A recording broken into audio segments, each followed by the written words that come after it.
Even the army can't stop that creature. No, but maybe we turtles can, with a little rocket power. Someone keeps eating my yogurt. Ugh. What kind of yogurt? I was saving that for after my run, David. Oh my God, I guess I was saving it for during your run then. Hey, Robbie, we're not going to bust your chops for trying to impress a girl. I can't believe she's dead.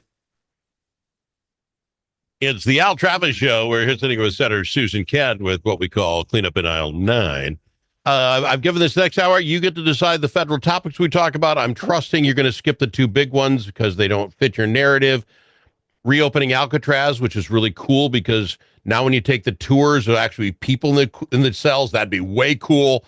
And Golf of America is cool as all get out, but golf should be spelled Golf, promoting the golf industry as well. Golf in America. Okay, somebody's talking about that? I just spent about a half an hour with a friend yesterday who was so ticked off that Trump's trying to call it the Gulf of America. Right. And I'm like, yeah, you just spelled golf wrong. Then the guy went nuts on because he was offended. And so, yeah, these are very important things. And don't tell me Alcatraz wouldn't be more fun to visit if there are people behind bars going, let me out, kid. Bring me a file. Sorry, that's not what you're going to talk. Okay, you bring up what you want. Well, what I love is that, Donald Trump, in his normal way of doing things, has brought up Alcatraz so that we quit talking about what he's done to our economy. So, yeah, that's classic. Hey, look over here. Shiny object. Right here. Right. Look. That's the deal. Hey, if you keep falling for it, that's on you and the squirrel. Squirrel. Well, right. Exactly. No, I think it's great. It's like we'll just focus on Alcatraz and not my 401k. I think it is funny though, because it does exactly what he wants. It's kind of like calling him governor. What's his name? The governor from Canada. Newsom? Not Newsom. California. Perdue. Yeah, no. Canada, when they was calling him governor, whatever his last name was. Oh, okay, gotcha. Purdue, whatever his name. Trudeau. Yes. Thank you. Yes. He's gone to 15 minutes. I can't remember his name anymore. Because so many women in America think he's really handsome, including Melania Trump, apparently. So, there's that photo. But my point is, so he makes this flippant comment about taking Canada as the 51st state. It's not flippant. Well, everybody gets all up in arms. And yesterday, and I don't know if you saw it, Alberta, Canada did like a poll, and like a majority of Albertans said that'd be fantastic. Well, then the new guy comes down. Seems like a nice guy, by the way. Seemed pretty business headed. I liked him. Anyway, I don't know how cute he is compared to the last guy, but anyway, he's in, and that ends up being something they're talking about. Now, if you were the newly elected, like, I think Alberta, a reporter brought it up, Well, yeah, because they did a poll, and Alberta wants in, and Trump. No. And they did this back and forth. But the reporter in the Oval Office where they were having that little press scrum had a. Which, by the way, did you notice the addition of the gold leaf? Oh, my wife brought it up. What the? My wife hated it. What? That is gaudy. That's what he does to everything. I mean, he's got gold. Literally has gold plated toilets. But here we are talking about that because the comedy part with the Prime Minister of Canada Prime Minister of Canada says it's like the White House. There are just some things that aren't for sale. Not for sale. The White House isn't for sale. The castle with the English isn't for sale. Canada's not for sale. And Trump, well, everything's for sale. And then you hear the guy goes, not Canada. It was just, I laughed the whole thing. And my wife said, what's with that gaudy thing behind them? It is so funny. Everything's about something that it's not. Right. I have no doubt we're not able to purchase Canada. It's not for sale. But he really wants Greenland. Trump would be really happy to invade it and think he could just take it over and claim the. I love where I'm such a Minnesotan because one of the things he said is like, you look at that border, it's like they just took a ruler. Like, okay, that's not exactly how they define boundaries, but it does look like that because of the globe. But then it's like, as a Minnesotan, it's like, and he completely missed the northwest angle because that's not a straight line. So anyway, here we're talking about that stuff. Yeah, exactly. So let's talk about the economy and these tariffs and the fact that Trump thinks it's a bad idea for people to give their kids $30. Because I know you have boys, as do I, but I grew up, I never got $30. If I had a daughter, I wouldn't give her $30. What was the comparison? Instead of what I think he meant, if I might, instead of getting 30 cheap dolls, which you get from Canada because they'll make them for $1.50, your kid might have to spend a little more and get one good doll made in America. He was trying to make the comparison of massive cheap crap versus America. Now, did it come across? It didn't. I don't- get you. yeah, I understand. I don't think, I don't, and then when he talked about the pencils and stuff, I mean, it's like, this is it. I think it just shows, and that, groceries is an old fashioned term. I think doesn't understand how real people live. I'm old enough to remember when elected officials got in trouble if they couldn't operate the cash register, conveyor belt, Oh, and yeah. scanner. Was that and- Bush? Who and if was you- it that went by I that think- scanner and I couldn't think do it? that It was, I think it was that the first Bush. The first Bush, yes. Yeah. And then if you can't, come get in a ballpark of how much a gallon of milk costs, that kind of thing. Yeah. So what about the Bush thing, if we can, quick? Yeah. Because I live in the middle of nowhere, right? So the Bush thing comes up. He can't run the scanner thing, and people made fun. We didn't have scanners in my county yet. Yeah, I'm like, yeah. Mhm. you're holding them to that standard? I'd walk up Right. like, what do you want me to do? So it's Right. all perspective, because I don't disagree. But as far as what I believe when it comes to this economy, Trump came out, and it's been 120 days, whatever it's been, and he said we're going to have some bumps. It's only been a few days since 100. It's not Okay, well, it's not 3 weeks. but it seems like he's been there 2 years. Don't tell me he has. I mean, I if we know. just want to go over the That's the 140 point. Right. executive Right. orders, I mean, Right. he's done plenty. But he did say it's going to hurt. This tariff thing, which I will admit, I think 80% of the country might have understood what the word tariff meant, had no clue who was doing it to what. And I couldn't have told you what Canada, you might have because Right. you're in the government, how much Canada. I don't. So the rest of it didn't know. But when we heard about it, said, they charge us 25%. I want 25%. It seemed fair. And he said, we're going to have some tough times. I think right now he's in that, okay, we're giving it to you. I don't know how long that Well, lasts, but I think so- people are giving it to him. So I think there's one thing that I think is really interesting, and I've heard people who've known him for a long time. He's been talking about tariffs since the 80s, and people have tried to talk to him about how tariffs actually work, because he thinks it's like we tax China, China taxes us. That's not what happens. We put a tariff on products that China is sending over, so China is going to pass that on to the businesses here. They're going to pass it on to Target. Okay, you were buying the toy Pokemon things or whatever, and now they cost you 25% more, and Target then is going to pass that on to the consumer. That's the way that works. The other thing that I think is interesting is people have said we can have serious conversations about tariffs. They're not inherently evil, but they have to be used intelligently, because otherwise you get this kind of mess. And it's like, so we're trying to promote manufacturing here. Well, we can't manufacture our own coffee to caffeinate the entire population of the United States, because coffee doesn't grow in most of the United States. Yeah, but there's can I, if I can do this, if we go in this, because I get it. We're really upset the way he just did the tariff thing is all wrong. His flaws. 172 other countries are tariffing us. China is just one of the bigger ones as far as we can name, but 172. I can't name 172 countries, but my point is that. But we tariff a bunch of other countries too. At 2.5%, yes. We get Well, over tariff. My point being is, it's not if flat rates. tariffs It's not- are a it's not horrible simplistic. thing. No, that's the point. I know, That's but we exactly can't go what I country just by said. country here and say this has also got a. but- But here's my point. But he If thinks they're all 172, terrible. well, He if thinks 100, they're all terrible, right? and he's going to look in Because he every doesn't single understand. one now and find out whether it works for us. And I'm okay with that, because I'm sitting here saying, okay, they do it, we do it. It's not exactly even, but tariffs came about, as I understand it, when I looked it up, really was after World War II. We wanted to get Japan back, and a way of doing that was making sure they were taking care of themselves first, because then they keep their money there. And now Japan is back. Well, and Japan's a tariffs- real country now. We could get rid of those and get back to normal Tariffs working. long predate World War II. But and that's this- what that. it- yeah, I mean, it's like, I think you can get into conversations about the Tea Party and stuff like that, right? I mean, so it is a thing. But the thing is that Trump has never understood them. He fundamentally has it stuck in a brain that it's taxing the other country, and he's just wrong about it. And so because he doesn't fully understand them and refuses to listen to a bunch of people who've tried to explain them to him, he's handling it in a way that is nonsensical, and the point is it's ultimately going to drive up prices for the rest of us, Okay, and so that's let me why. ask you this then. 6 months from now, let's throw 6 months or 5 months. I don't know how long this actually takes to get through. Should he be right? Because right now, the stock market did take a huge dive. I was watching my 401k, not a happy camper. But so far, I'm back. I want to say it's in 6%, which on a given year, and I'm no don't take your advice from me. On a given year, 6% is not anything as far as a regular correction.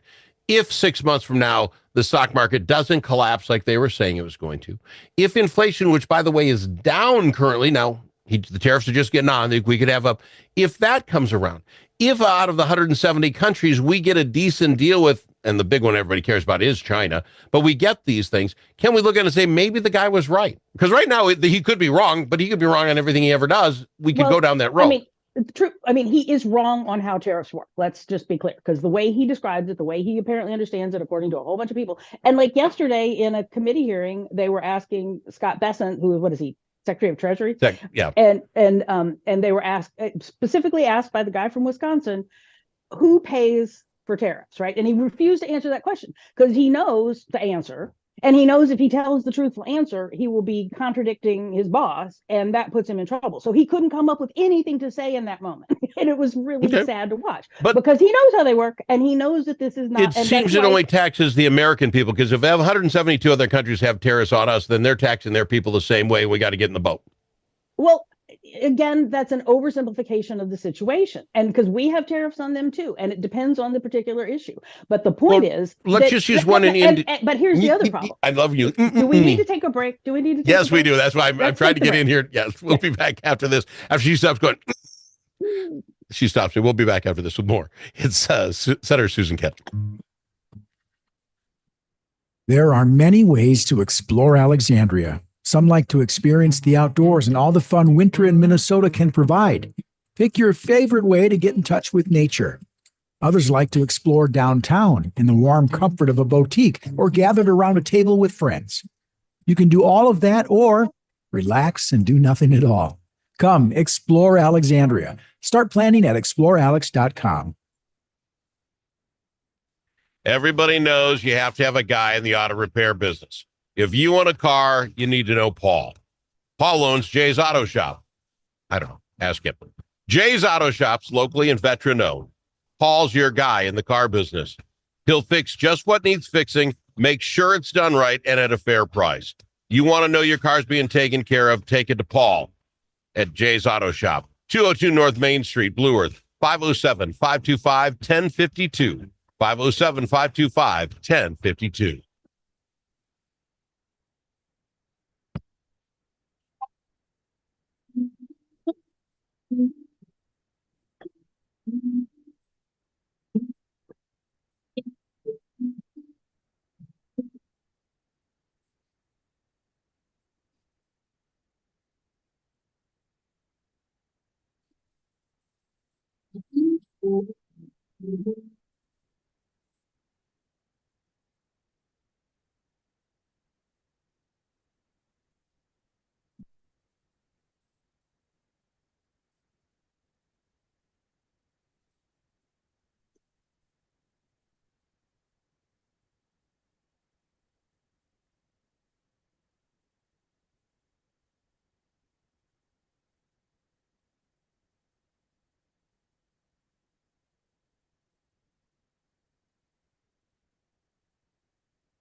The Al Travis Show, the last place you can go and hear all sides. Respectful, thoughtful, and grateful. It's the Al Travis Show, and I'd be shushed to my own show, and I don't mind it a bit. Senator Susan Kent, give me 30 seconds.